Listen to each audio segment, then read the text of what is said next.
नमस्कार, मी राहुल अर्जुनराव दुबाले, संस्थापक अध्यक्ष महाराष्ट्र पोलीस दल संघटना। काल निवडणुकीसंदर्भात मी एक व्हिडिओ पोस्ट केला होता। त्यामध्ये निवडणूक आयोगाचे आभार मानले होते। रायगड जिल्ह्यामध्ये निवडणूक आयोगाने प्रत्येक पोलीस अधिकारी कर्मचाऱ्याला 2000 रुपये दिले, पण काही जिल्ह्यामध्ये धाराशिव असो, लातूर असो, आणखीन सोलापूर असो, प्रत्येक जिल्ह्यामध्ये काही ठिकाणी 1000 रुपये देण्यात आले, काही ठिकाणी 700 रुपये देण्यात आले, काही ठिकाणी 500 रुपये देण्यात आले आणि काही ठिकाणी तर 1 रुपया दिला नाही। तर हे झालं पोलीस अधिकारी कर्मचाऱ्यांचं। बिचारे होमगार्ड यांनी पण दिवसरात्र काम केलं, त्यांना तर 1 रुपया बी दिला नाही हो साधा।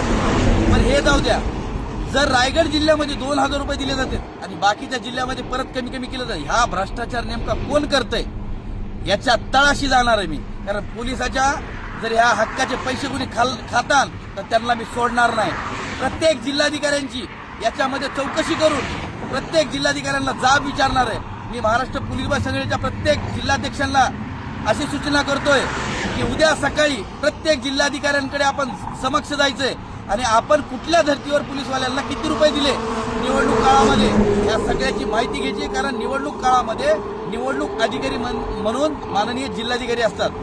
जर जिल्हाधिकाऱ्यांच्या खालच्या कर्मचाऱ्यांनी जर कोणी भ्रष्टाचार केला असेल तर मी एकाला बी सोडणार नाही। कारण दिवस आणि रात्र आपलं घरदार सोडून निवडणुकीच्या काळामध्ये तुमचं रक्षण करायला हे पोलीस कर्मचारी आहेत। निवडणूक आयोगाने केलंय, जर रायगडमध्ये 2000 देतात तर प्रत्येक जिल्ह्यात द्यायला पाहिजे। त्यांचा नियम वेगळा आणि ह्यांचा नियम वेगळा असं नाही। याच्यात का तफावत आली आहे? रायगडमध्ये 2000 देतात आणि बाकी जिल्ह्यात का कमी देतात याची चौकशी झाली पाहिजे। याच्या 5 दिवसात प्रत्येक जिल्हाधिकाऱ्यांनी याची माहिती नाही दिली तर आम्ही प्रत्येक जिल्हाधिकाऱ्यांकडे काय करतो महाराष्ट्र पोलीस दल संघटना याची जाण घ्यावी। आम्ही निवडणूक आयोगाला भेटलोय, उद्या मी निवडणूक आयोगाला पण भेटणार आहे। निवडणूक आयोगाला विनंती करणार आहे, हे निदर्शनास आणून देणार आहे की तुम्ही जरी सूचना दिल्या असतील पण खालच्या लोकांच्या भाषा जर पोलिसांच्या